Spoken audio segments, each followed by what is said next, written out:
우리 지난주 수요일부터 우리 사순절이 시작되었습니다.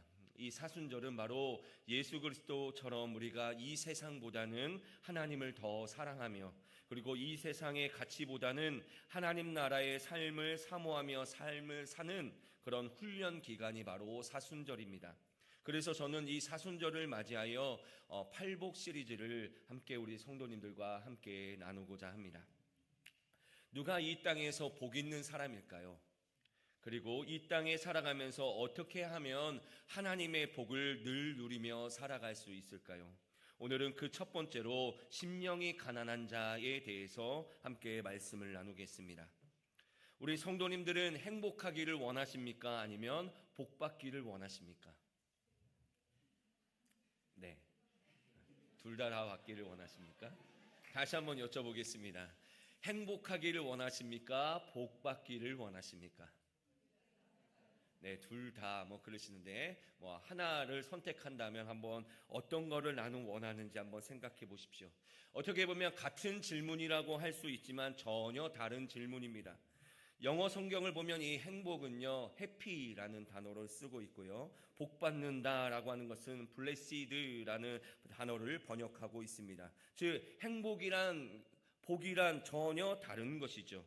여러분, 헬라어도 그렇습니다. 헬라어에서 행복이라고 번역된 단어는요, 유다이모니아라는 단어를 사용하고 있는데, 이 행복을 어떻게 정의하고 있냐면 인간이 그의 행위를 통하여서 도달할 수 있는 최고의 상태를 바로 행복이다라고 말하고 있습니다. 다시 말해 헬라어에서 말하는 행복이란 자신의 재능과 노력과 그리고 여러 가지 상황을 통하여서 이룰 수 있는 상태가 바로 행복이라고 할 수 있는 것이죠. 그러니까 행복을 얻기 위해서는 우리 스스로의 힘으로도 행복을 얻을 수 있다라는 것을 의미하고 있다는 것입니다. 그래서 우리가 너무나도 잘 알고 있는 철학자 아리스토텔레스는 이 유다이모니아라고 하는 이 단어, 즉 행복을 자기의 철학으로 삼으면서 쾌락주의자들과 자신을 구분했습니다. 그런데 그가 말하는 행복이란 무엇이냐면 좋은 것이 채워져야 느낄 수 있는 것이 바로 행복이었습니다. 쾌락도 있어야 되고요, 우정도 있어야 되고요, 사랑도 있어야 되고 명예와 돈도 있어야 되는 것이 바로 행복입니다. 인간이 성취할 수 있는 탁월한 모든 것들이 있어야 바로 행복할 수 있다라고 아리스토텔레스는 이야기했습니다. 심지어는 아리스토텔레스는 뭐라고 했냐면 행복하기 위해서는 너무 못생기거나 그리고 외롭거나 자식이 없어도 행복한 사람이 아니다 라고 말을 했습니다. 좀 찔리네요. 좀 행복하지 않은 것 같아서. 아무튼 아리스토텔레스가 그렇게 말했습니다. 그러니까 헬라어로 유다이모니아, 즉 행복은 인간의 노력으로 얻을 수 있지만 조건이 사라지는 행복이 바로 인간의 행복이라고 할 수 있습니다. 그러나 오늘 본문에 나오는 복은 다릅니다. 오늘 성경에서 나오는 이 복으로 번역된 헬라어는요, 마카리오스라고 하는 단어를 사용하고 있습니다. 마카리오스. 그런데 이 단어는요, 마카르라는 단어에서 파생된 단어인데, 이 마카르라는 이 단어는요, 신들의 행복한 상태를 의미하는 단어가 바로 이 마카르라는 단어입니다. 이 당시 그리스 로마 사회에 신화가 많이 나오지 않습니까? 아마 여러분들도 제우스든 뭐든 이런 그리스 로마의 신들을 잘 알고 있을 텐데, 그 신화에서 나오는 신들의 행복을 가리켜서 바로 마카르라는 단어로 표현을 했습니다. 여러분, 우리 인간이 생각하는 신들이 어떤 모습이겠습니까? 뭐든지 할 수 있는 능력이 있기 때문에 염려와 걱정으로부터 자유한 상태가 바로 신들의 행복입니다. 가난함도 없고요, 죽음도 없는 그 신들의 모습이 바로 복됨 그 자체라고 할 수 있다는 것이죠. 그러므로 마카리오스, 오늘 본문에 기록된 복이란 바로 신들만이 누리는 복이라는 의미를 가지고 있는 것입니다. 그래서 성경을 보면 이 마카리오스라는 단어는요, 하나님을 묘사할 때 사용되는 단어가 바로 이 단어입니다. 우리 디모데전서 1장 11절의 말씀을 함께 읽어보도록 하겠습니다. 함께 읽겠습니다. 시작. 이 교훈은 내게 맡기신 바 복되신 하나님의 영광의 복음을 따름이니라. 아멘. 또 우리 디모데전서 6장 15절에 보면 이렇게 기록하고 있습니다. 기약이 이르면 하나님이 그의 나타나심을 보이시리니 하나님은 복되시고 유일하신 주권자이시며 만왕의 왕이시며 만주의 주시오라고 기록하고 있습니다. 여러분, 이 구절들을 보면 하나님을 뭐라고 형용하고 있습니까? 복되신 하나님이라고 표현하고 있습니다. 즉 하나님 그 자체가 복이시고, 복이라고 하는 것은 하나님만이 누리고 가질 수 있는 것임을 분명하게 표현하고 있는 것입니다. 그런데 이렇게 신들만이 누리는 이 복을요, 성경에서는 때때로 사람들에게 적용하여 하나님의 복을 나누어 받음으로 말미암아 복된 삶을 살 수 있다라고 표현하고 있습니다. 하나님께서 하나님만이 누릴 수 있는 그 신적인 복을 우리에게 나누어 주시고 우리도 그 복을 누릴 수 있도록 부어주시는 것이 바로 복이라고 성경에는 기록하고 있는 것이죠. 그래서 이 복은요, 절대로 사라지지 않는 것입니다. 예를 들면 로마서 4장 7절을 보면 이렇게 기록하고 있습니다. 불법이 사함을 받고 죄가 가리어짐을 받는 사람은 복이 있다라고 말하고 있습니다. 어떤 사람이 복이냐면 불법이 사함을 받고 죄가 가리어짐을 받은 사람은 복이 있다라는 거예요. 즉 자기가 지은 죄와 불법이 용서를 받은 사람, 자기의 죄가 가려진 사람은 행복하다, 복이 있다라고 말하고 있습니다. 하나님께 용서를 받은 그것을 그 누구도 없앨 수 없습니다. 왜냐하면 재판장이신 하나님께서 그 사람에게 너는 죄가 없다라고 인정해 주셨기 때문에 그 사람은 그 죄가 없음으로 말미암아 복이 있는 사람이 되었다라는 것이죠.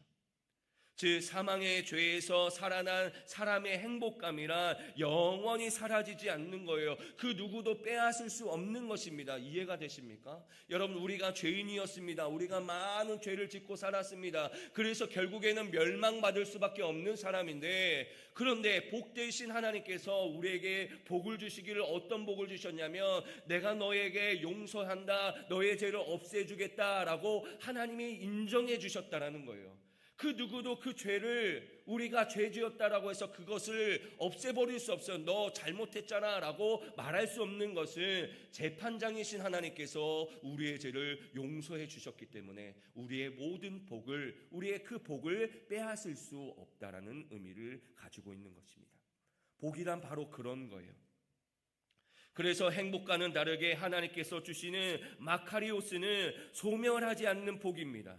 하나님으로부터 주어지는 충만하고 완전한 복입니다.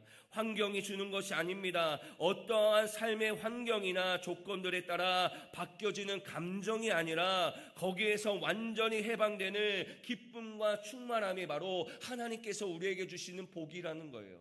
인간의 행복은 흔들리지 않습니까? 돈이 없으면 행복하지 못하고요, 못생기면 행복하지 못하고요, 뭐가 없으면 행복하지 못합니다. 그러나 하나님께서 주시는 복은요, 환경과 상관이 없는 거예요. 왜냐하면 그 환경에 흔들리는 복이 아니기 때문에 그래요. 신들만이 누리는 복이기 때문에 그 복은 영원히 존재하며 그리고 완전한 복이라고 할 수 있다는 것입니다. 그래서 유명한 주석학자인 윌리엄 바클레이는 이런 말을 했습니다. 인간의 행복은 삶의 기회와 변화에 좌우된다라고 말하고 있습니다. 인간의 행복은 삶의 기회와 변화에 좌우된다. 여러분, 무슨 말이겠습니까? 인간의 행복은요, 여러 가지 변수에 의해서 좌우된다라는 거예요. 어저께는 돈을 많이 벌었는데 행복하고 오늘은 돈을 적게 버니까 불행한 거예요. 그게 바로 인간의 행복이다라고 말하고 있습니다. 반면에 그리스도인의 복은요, 그 누구도 손댈 수 없고 공격할 수도 없는 것이다 라고 말하고 있습니다. 왜냐하면 하나님이 주신 복이기 때문에 그래요. 가장 높으신 하나님께서 주시는 복이기 때문에 그 누구도 손댈 수 없고 그 누구도 공격할 수 없는 것이 바로 하나님의 복이다 라고 말하고 있는 것입니다. 그래서 이 사람은요, 마카리오스, 즉 하나님이 주시는 복에 대해서 이렇게 정의하고 있습니다. 우리 정의를 한번 보여주시죠. 굉장히 좀 어려워서 제가 이렇게 올렸습니다. 한번 천천히 한번 생각해 보십시오. 하나님이 우리에게 주시는 복이 어떤 복인가? 외부로부터의 공격이나 어떤 강한 자의 힘으로 사라지거나 빼앗길 수 없는 만족스러움, 생의 고통과 슬픔, 상실과 죽음을 통해서도 영향을 받을 수 없는 기쁨, 인생의 노년기, 생의 실패, 야망의 좌절, 환경의 변화에도 영향을 받지 않는 희망, 현실에서 더 이상 다른 사람의 행복이나 성공에 대해 곁눈질할 필요가 없는 자족을 의미한다. 이게 바로 하나님이 우리에게 주시는 복이라는 거예요. 하나님이 우리에게 복을 주시니 그 어떠한 것도 빼앗을 수 없고 그 어떠한 것에서도 흔들리지 않는 복이 바로 하나님이 우리에게 주시는 복이라고 이야기하고 있습니다. 그렇다면 우리는 어떻게 이러한 충만함에 이를 수 있을까요? 과연 누가 이러한 복을 받을 수 있을까요? 다시 말하지만 이것은 하나님이 채워주시는 것이기 때문에 사람 스스로는요 절대로 받을 수가 없는 것이 바로 이 복이라는 것입니다. 신적인 복이기 때문에 하나님이 우리에게 주셔야만 그것을 누릴 수 있지 인간 스스로는 절대로 얻을 수 없는 것이 바로 이 복이라는 거예요. 그래서 오늘 예수님께서는 제자들에게 그 길을 알려주시는데 가장 우선돼야 될 것이 바로 무엇이냐? 심령이 가난해야 한다라는 것입니다. 하나님께서 우리에게 주시는 복을 누리기 위해서 우리가 가장 먼저 선행해야 될 것이 무엇이냐? 심령이 가난해져야 하나님이 우리에게 주시는 이 복을 누릴 수 있는 자가 될 수 있다라는 것입니다. 현대 사회에서 가난함은요 능력 없음의 표본입니다. 그렇지 않습니까? 너 연봉 얼마야? 너 연봉 얼마야? 1억이면 뭐 어깨에 힘 좀 주고 나 2천밖에 안 되는데 그러면 쏘라드는 것이 현대 사회의 모습이에요. 왜냐하면 내 능력이 어떻게 나타나느냐, 돈을 얼마나 버느냐에 따라서 나타나기 때문입니다. 마찬가지로 예수님이 이 말씀을 하신 당시에도 가난함이라고 하는 것은요 하나님께 저주를 받은 상태다라고 생각하는 것이 일반적이었습니다. 구약에 보면 하나님은요 하나님을 잘 믿는 사람에게 복 주시는 하나님이세요. 그래서 하나님은요 그렇기 때문에 가난한 사람은 어떤 사람이냐? 하나님께 저주를 받은 사람, 하나님께 무엇인가 잘못하는 사람이 가난한 사람이라는 생각을 가지고 있었습니다. 그런데 오늘 예수님께서는요 역설적으로 가난한 자가 복이 있다라고 말하고 있는 것입니다. 예수님께서는 왜 심령의 가난함을 가장 먼저 말씀하셨을까요? 그것은 바로 심령의 가난함이 그리스도인의 근본적인 성품이기 때문에 그렇습니다. 다시 한번 말씀드립니다. 하나님이 왜 우리에게 심령의 가난함을 가장 먼저 말씀하셨을까? 그것은 그리스도인에게 있어서 가장 근본적인 성품이 바로 심령의 가난함이기 때문에 그렇습니다. 다시 말해 하나님 나라에 들어가려고 하는 모든 사람의 삶에서 반드시 먼저 일어나야 하는 것이 바로 심령의 가난함이라는 거예요. 반대로 말하면 심령의 가난함이 없이는 절대로 하나님 나라에 들어갈 수 없다라고 하나님이 말씀하고 있다라는 것입니다. 그렇다면 심령의 가난함이란 무엇일까요? 헬라어에서 가난을 뜻하는 단어가 2개 있습니다. 첫 번째로는요 페네스라는 단어인데요, 이 단어는 어떤 의미냐면 가난하지만 생계가 유지되는 가난을 의미합니다. 하루 벌어 하루 먹고 살지만 그래서 인생이 참 고달프지만 그래도 입에 풀칠하는 가난이 바로 페네스라는 이 단어입니다. 또 다른 단어는요 푸토카스라는 단어인데요, 이 단어는 어떤 단어냐? 파산을 당해서 빚이 너무 많아 다른 사람들의 도움이 없이는 구걸하지 않고서는 살 수 없는 가난이 바로 푸토카스라는 단어를 쓰고 있습니다. 한마디로 거지를 가리키는 단어가 바로 이 푸토카스라는 단어예요. 성경에서 대표적으로 푸토카스에 해당되는 사람이 어떤 사람입니까? 사도행전 3장에 보면 성전 미문에 앉아있던 거지가 바로 이런 사람이었습니다. 나면서부터 이 사람은 걷지 못했기 때문에 아무런 일을 할 수가 없었어요. 그래서 그가 할 수 있는 일이란 뭐냐? 성전 문 앞에 앉아서 사람들에게 구걸하는 것밖에 없었습니다. 그렇게 구걸하여서 1,000원, 2,000원, 3,000원을 받아서 그것을 가지고 살아갈 수밖에 없는 사람이 바로 이 사람이었다는 것이죠. 그런데 바로 오늘 성경에서 말하는 심령의 가난함이 무엇이냐? 바로 이 푸토카스라는 이 가난을 의미하고 있는 것입니다. 그렇다면 심령의 가난함이 무엇이겠습니까? 스스로 복된 삶을 살 수도 없고 구원할 수도 없고 하나님의 도움이 없이는 살아갈 수 없음을 깨닫고 하나님의 도움을 구하며 하나님만을 의지하며 붙들며 살아가는 것이 바로 심령의 가난함이다 할 수 있다라는 거예요. 한마디로 말하면 하나님 없이는 살아갈 수 없는 존재라는 것을 깨닫고 하나님을 의지하는 것이 바로 심령의 가난함이라는 거예요. 이 심령의 가난함이 없이는 절대로 복을 받을 수 없다라는 것입니다. 그렇다면 여기에서 중요한 것이 무엇이겠습니까? 우리 스스로가 구원에 이를 수 없다라는 것을 자각할 수 있어야 됩니다. 다시 말해 우리 스스로의 힘으로는 하나님이 원하시는 의의 기준에 다다를 수 없다는 것을 우리가 인정해야 됩니다. 그래야 우리가 하나님 앞에 나아갈 수 있지 않겠습니까? 하나님 없이 나 혼자 잘 살 수 있어, 나 하나님 없이도 나 하나님이 원하시는 기준에 이룰 수 있어 라고 하는 사람들은요 심령이 가난해질 수가 없는 거예요. 그런데 나는 부족해, 나의 힘으로는 하나님이 원하시는 그 길대로 갈 수 없어, 하나님이 원하시는 그 기준에 다다를 수 없어 라고 생각해야만 한다라는 것입니다. 우리는 과연 하나님의 의의 기준에 맞게 살아갈 수 있을까요? 하나님께서 우리에게 이렇게 살라라고 주신 기준이 있습니다. 그 기준의 대표적인 것이 무엇입니까? 바로 율법입니다. 여러분, 이스라엘 백성들은 율법대로 살았을까요? 출애굽기 32장에 보면 모세가 시내산에 올라가서 하나님께 십계명을 받게 됩니다. 그 십계명을 열심히 하나님께 받고 있을 때에 그 산 아래에 있는 백성들은 무엇을 하고 있었습니까? 하나님께 간절히 기도하고 있었습니까? 예배하고 있었습니까? 아닙니다. 이스라엘 백성들이요 금송아지로 우상을 만들어 하나님이라 칭하고 우상을 숭배하고 잔치를 벌이고 있었다라는 거예요. 하나님이 주시는 10계명 중에 제1계명이 무엇입니까? 제1계명이 뭐예요? 나 외에 다른 신을 섬기지 말라.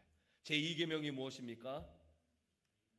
어떠한 형상으로든지 우상을 만들지 말라는 거예요. 그런데 지금 어떻습니까? 모세가 하나님 앞에 10계명을 받는 그 순간에도 이스라엘 백성들은 뭘 하고 있습니까? 다른 신을 섬기고 우상을 섬기고 있는 죄악을 저지르고 있었다는 거예요. 그뿐만 아니라 이스라엘의 역사에 끊임없이 이루어졌던 것이 바로 우상 숭배였다라는 것이죠.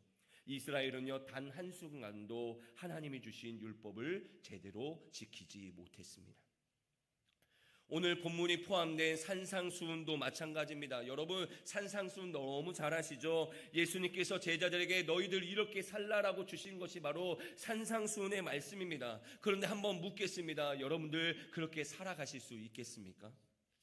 오른뺨을 맞으면 어떻게 합니까? 왼뺨을 돌려대야 됩니다.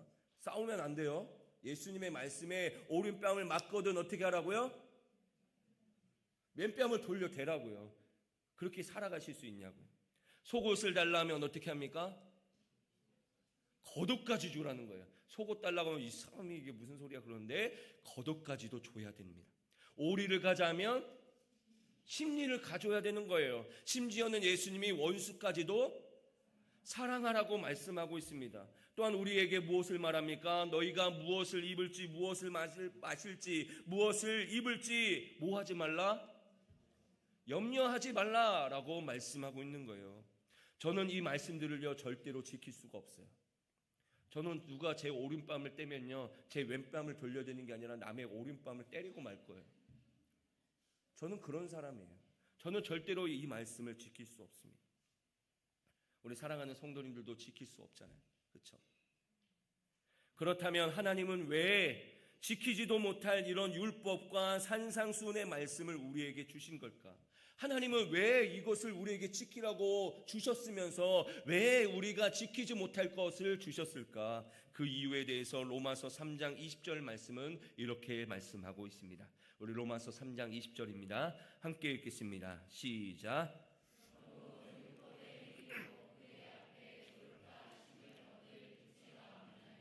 율법으로는 죄를 깨달음이라. 아멘. 오늘 여기에 분명히 말씀하고 있습니다. 율법을 지킬 만한 사람은 아무도 없다. 그런데 율법을 주시는 이유가 무엇이냐? 죄를 깨닫게 하기 위해서다라고 말하고 있습니다. 하나님이 우리에게 율법을 주신 것, 하나님이 우리에게 산상수훈을 주신 것은 무엇이냐면 우리의 죄를 깨닫게 하라는 거예요. 우리의 연약함을 깨달으라는 거예요. 너희들 그렇게 살아갈 수 없잖아. 내가 원하는 이 기준이 있는데 이 기준대로 너희들 살아갈 수 없잖아라는 것을 하나님이 깨달을 수 있도록 우리에게 이 말씀을 주셨다라는 거예요. 그러면 이렇게 깨달으면 어떻게 할 것이냐? 갈라디아서 3장 24절에 보면 이렇게 또한 기록하고 있습니다. 함께 읽겠습니다. 시작. 율법이 우리를 그리스도께로 인도하는 초등교사가 되어 우리로 하여금 믿음으로 말미암아 의롭다 함을 얻게 하려 함이라. 아멘. 여기에 율법을 뭐에 비유하고 있습니까? 초등교사라고 비유하고 있는 거예요. 그런데 이 초등교사가 하는 일이 뭐냐? 바로 우리를 그리스도께로 인도하는 것이 바로 이 율법의 역할이라는 거예요. 여러분, 율법을 지키라고 하나님이 율법을 주신 것이 아니라 이 율법을 통하여 너가 죄를 깨닫고 그것을 깨달은 후에 어떻게 하냐? 그리스도께로 가기 위해서 율법을 주셨다라고 말씀하고 있는 것입니다. 정리하면 하나님께서 우리에게 율법을 주시고 예수님께서 우리에게 산상수훈의 말씀을 주신 것은 그것을 통하여 우리의 한계와 우리의 연약함을 깨닫고 우리 스스로는 구원에 이를 수 없다라는 것을 인정하여 결국에는 예수 그리스도께로 나와서 하나님의 도움을 구하며 하나님만을 의지하며 붙드는 인생이 되도록 이끌어가기 위해서 우리에게 율법을 주시고 산상수훈을 주셨다라는 거예요. 우리가 이것을 깨달아야 돼요. 하나님이 우리에게 이 말씀을 주신 것은 우리에게 이렇게 살라라고 너희들 이렇게 살 수 있잖아고 해서 주신 것이 아니라 이것을 깨닫고 우리가 결국에 어떻게 하느냐? 내 한계를 깨닫고 내 연약함을 깨닫고 하나님만을 붙들며 하나님만을 의지하며 하나님의 도우심을 구하며 살아가는 삶이 될 수 있도록 인도하기 위해서 하나님이 이 율법을 주셨다라는 거예요. 이렇게 낮아지고 비천해져야 예수님이 귀중한 존재가 되는 거예요. 이렇게 심령이 가난해져야 예수님의 필요를 알게 됩니다. 이렇게 자아가 부서져야 예수님 없이는 살아갈 수 없다라고 고백하게 되는 것이죠. 반대로 스스로 구원에 이를 수 있다라고 생각하는 사람, 나는 하나님의 기준에 다다를 수 있다라고 생각하는 사람은요, 예수님이 필요가 없는 거예요. 예수님 없이도 살아갈 수 있는 것입니다.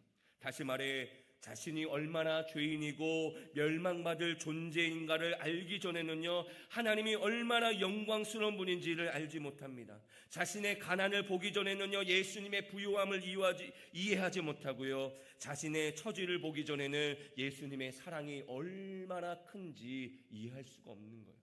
내가 정말로 죽을 수밖에 없는, 내가 정말로 하나님 앞에 정말로 용서받을 수 없는 죄인이었는데 나를 용서해 주셨다라고 하는 그 사실을 깨닫는다면 하나님의 사랑이 얼마나 큰지를 알 수 있게 되는 것 아닙니까? 그래서 성경에 어떤 이야기가 있습니까? 빚진 사람들의 빚을 갚아주지 않습니까? 엄청나게 빚이 많은 사람이 있는데 그 빚을 갚아주었더니 그 사람에게 어떻게 합니까? 감사할 수밖에 없는 거예요. 그 심정이 우리가 알고 있는 것이죠. 여기에는 우리 성도님들이 예를 들어 100억을 빚졌다고 생각해 보세요.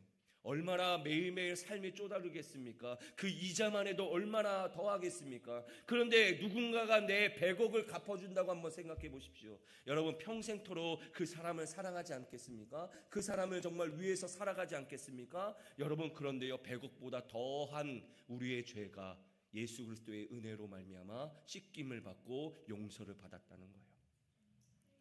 내가 얼마나 죄인지를 알게 되면요, 예수님이 나를 얼마나 사랑하셨는지를 알게 된다는 것이죠. 그러므로 하나님께서 부어주시는 영원한 복, 그 복을 누리는 사람이 되기 위해서는 심령의 가난함이 필요한 것이 바로 이 때문입니다. 하나님만을 찾는 사람이 되기 때문에 그래요. 심령이 가난하면요, 하나님 없이는 살아갈 수 없어요. 심령이 가난하면요, 예수님 없이는 살아갈 수가 없습니다. 왜냐하면 나 스스로는 구원에 이를 수 없기 때문에 그래요. 나 스스로는 하나님의 말씀대로 살아갈 수가 없기 때문에 그래요. 그런데 심령이 가난하여져서 하나님을 의지하고 하나님을 붙들고 하나님께 도움을 구하는 자는요, 하나님이 힘을 주시고 용기를 주시고 은혜를 주시고 성령으로 충만케 하셔서 오히려 그 말씀대로 살아갈 수 있는 힘과 능력을 주신다라고 말씀하고 있는 것이죠. 그렇습니다. 하나님께 나아갈 수 있는 유일한 길은요, 우리의 불의를 고백하고 하나님의 기준에 이를 수 없는 우리의 무능력을 고백하고 우리는 할 수 없다라고 고백하는 것뿐 없다는 것이죠. 누가복음 18장에 보면 바리새인과 세리의 기도하는 장면이 기록되어 있습니다. 바리새인은요 자기의 의가 충만합니다. 나는 하나님 없이도 의롭다고 생각하는 사람이기 때문에 나머지의 죄인과 자신의 삶을 비교하여서 하나님 앞에 당당하게 나아가서 기도하는 사람이 바로 바리새인입니다. 그러나 세리는 어떠합니까? 감히 하나님의 얼굴을 보지도 못하고 연신 죄송하다고 회개하며 자신이 죄인임을 고백하는 것이 바로 세리의 모습입니다. 그런데 이 모습을 보신 예수님께서 어떻게 평가하고 계십니까? 누가복음 18장 14절에 보면 이렇게 말씀하고 있습니다. 함께 읽겠습니다. 시작. 이러노니 이에 저 바리새인이 아니고 이 사람이 의롭다 하심을 받고 그의 집으로 내려갔느니라. 무릇 자기를 높이는 자는 낮아지고 자기를 낮추는 자는 높아지리라 하시니라. 아멘. 누가 하나님께 의롭다 하심을 받았습니까?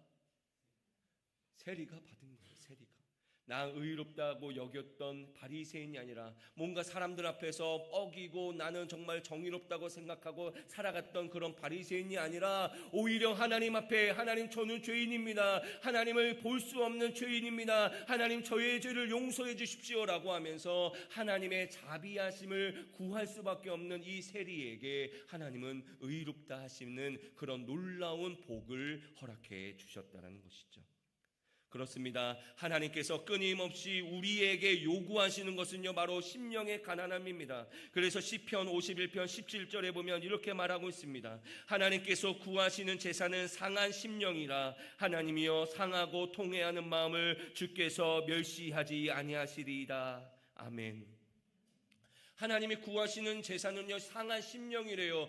심령이 가난함이래요. 우리가 하나님 없이 살아갈 수 없다라고 여기고 오늘 이 자리에 나와서 하나님 앞에 하나님의 도움을 구하며 하나님을 의지하며 하나님의 은혜를 사모하는 마음을 가지고 온 제사야 예배야 하나님이 기뻐 받으시는 예배가 될 수 있다라고 말씀하고 있는 것이죠.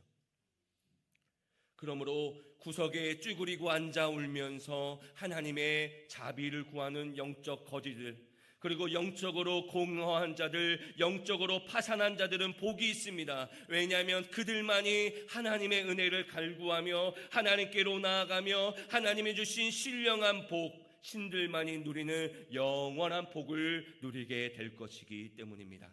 그래서 오늘 예수님은 이렇게 말씀하시죠. 3절의 말씀을 우리 함께 읽어보도록 하겠습니다. 시작. 심령이 가난한 자는 복이 있나니 천국이 그들의 것이미요. 아멘. 마음이 가난한 자는 복이 있습니다. 왜냐하면 천국이 그들만의 것이기 때문에 그렇습니다. 심령이 가난한 자들에게 천국을 주신다라고 말씀하고 있습니다. 심령이 가난한 자들만이 천국을 경험할 수 있습니다. 여러분, 천국이 어떠한 곳입니까? 아름다운 뷰가 있는 곳입니까? 황금길이 있는 곳입니까? 돈이 엄청나게 많은 곳입니까? 내 집이 대궐처럼 큰 곳이 천국입니까? 아닙니다. 여러분, 천국은요 하나님이 통치하시는 곳이 천국입니다. 하나님이 다스리시는 곳이 천국입니다. 하나님의 은혜와 능력과 영광이 머무는 곳이 바로 천국이라는 거예요. 여러분, 천국은요 미래의 나라가 아닙니다. 물론 이 땅에 온전히 서게 될 하나님의 나라는 미래에 이루어질 것입니다. 그러나 이미 예수님을 통해서 하나님의 나라가 이미 우리의 삶 가운데 시작되고 있는 거예요. 여러분, 이 중 안에서도 이미 하나님의 나라를 경험한 사람들이 있습니다. 이미 하나님의 나라와 하나님의 은혜 때문에 매일매일 하나님의 나라처럼 살아가는 사람들이 있습니다. 오늘도요 우리는 천국을 맛볼 수 있다는 거예요. 지금도 하나님의 다스림을 받을 수도 있다는 거예요. 이게 무슨 뜻이겠습니까? 지금도 하나님이 우리를 돌보시고 하나님이 우리의 필요를 공급하시고 하나님이 우리의 마음의 모든 괴로움과 근심들을 아시고 해결해 주신다는 것이고, 그리고 우리에게 능력을 주셔서 율법대로 살아갈 수 있도록 인도해 주신다는 것이죠. 이런 하나님의 무한한 은혜와 사랑을 공급받는 귀한 천국을 소유할 수 위해서는 자기 자신이 아닌 하나님만을 의지하고 그 안에 거하기를 사모하는 심령의 가난함이 있어야 우리가 천국을 소유할 수 있다는 것입니다. 몇 년 전 서울 종로의 세문안교회 앞에는 이런 글귀가 있었습니다. 한번 보여주시죠. 그 다음 이런 글귀가 있었습니다. 세문안교회. 이게 뭔가 사람들이 막 왔다 갔다 하면서 이게 무슨 뜻인가라고 생각했습니다. 여러분 이 글귀의 의미를 아시겠습니까? 아시는 분 손만 들어주십시오. 이 글귀의 의미는 난 알겠다. 네, 감사합니다. 제가 또 설교를 할 수 있는 은혜를 주셔서 감사해요. 이 의미는 무엇이냐면 바로 빵점짜리 인생 같아도 예수 그리스도 한 분만 있으면 100점짜리 인생이고, 아무리 내 인생이 100점짜리여도 예수 그리스도가 없으면 나는 빵점짜리 인생이다라는 것을 이야기하고 있는 것입니다. 이게 바로 우리의 인생이에요. 아무리 내가 100점짜리의 삶을 사는 것 같더라도 내가 하나님을 의지하지 않고 하나님을 붙들지 않고 하나님 안에 거하지 않으면요, 우리의 행복은요 언제든지 사라질 수 있어요. 여러분들이 아무리 돈을 많이 가지고 있어도요, 죽으면요 절대로 가져갈 수 없는 것이 돈입니다. 그러나 하나님이 우리에게 주시는 복은요 영원합니다. 어떤 환경에도 어떠한 상황에서도 절대로 빼앗기지 않고 절대로 사라지지 않는 것이 바로 하나님의 복인데, 그 하나님의 복을 누구에게 주시느냐? 하나님을 의지하는 자, 하나님만을 붙드는 자, 하나님의 도우심을 구하는 자에게만 하나님이 그 은혜를 주시겠다라고 말씀하고 있는 것이죠. 그러므로 사랑하는 성도 여러분, 우리가 노력하고 얻을 수 있는 행복은요 한계가 있고 소멸합니다. 그러나 하나님이 주시는 복은요 신적인 복이기 때문에 소멸하지 않고 영원하며 어떠한 환경에도 좌우되지 않습니다. 하나님은요 오늘 우리에게 그 복 주시기를 원하십니다. 믿으십니까? 오늘 여기에 있는 우리 모두에게 이 복 주시기를 하나님이 원하세요. 그래서 여러분들을 오늘 이 자리로 불러주신 것도, 오늘 이 자리에서 우리가 예배를 드릴 수 있는 것도 하나님이 이 복 주시기 위해서 우리를 이 자리로 불러주신 거예요. 그런데 그 복을 소유하려면, 그 복을 받으려면 어떻게 해야 됩니까? 심령이 가난해져야 한다는 것. 아무리 내가 많은 것들을 가지고 있어도 나는 내 스스로 구원에 이를 수 없다라는 것을 자각하고, 하나님 없이는 나는 절대로 하나님이 원하시는 그 의의 기준에 오를 수 없다라는 것을 자각하고 하나님만을 의지하고 하나님만을 붙들고 하나님만을 도움을 구할 때에 하나님께서는 그 사람에게 천국을 허락해 주신다고 말씀하고 있는 거예요. 그래서 우리는요 예수님이 필요합니다. 하나님을 의지하며 살아가야 합니다. 그 길로 우리를 인도하는 것이 바로 심령의 가난함인 것이죠. 그러므로 이 사순절 우리가 무엇을 훈련해야겠습니까? 우리가 이 사순절 무엇을 연습해야 되겠습니까? 다른 것 없어요. 정말로 자신이 얼마나 죄인인지를 깨닫고, 하나님 없이는 나는 구원받을 수 없는 사람이라는 것을 깨닫고, 하나님이 없이는 이런 놀라운 복을 받을 수 없는 사람이라는 것을 깨닫고, 어떻게 됩니까? 하나님만을 의지하며 하나님의 도움을 구하며 하나님 앞에 매일매일 기도하며 예배하는 삶을 살아가는 우리 성도님으로 살아가도록 내 마음과 내 삶을 훈련시켜야 한다는 것입니다. 우리가 그럴 때에 천국을 소유할 수 있습니다. 사랑하는 성도 여러분, 우리가 이 세상에서 살아가고 있는 이유, 우리가 예수 그리스도를 믿는 이유는요 죽어서 천국 가는 게 아니라 이 세상에서부터 천국을 누리며 살아가기를 하나님은 원하고 계십니다. 우리 사랑하는 성도 여러분, 저와 우리 사랑하는 성도님들이 천국을 누렸으면 좋겠습니다. 그러기 위해서는 심령이 가난해져야 됩니다. 하나님만을 붙들고 하나님만 없이는 살아갈 수 없는 존재임을 기억하셔서 날마다 주님과 함께 동행하는 우리 사랑하는 우리 참 좋은 교회 성도님들이 다 되시기를 주님의 이름으로 축복합니다.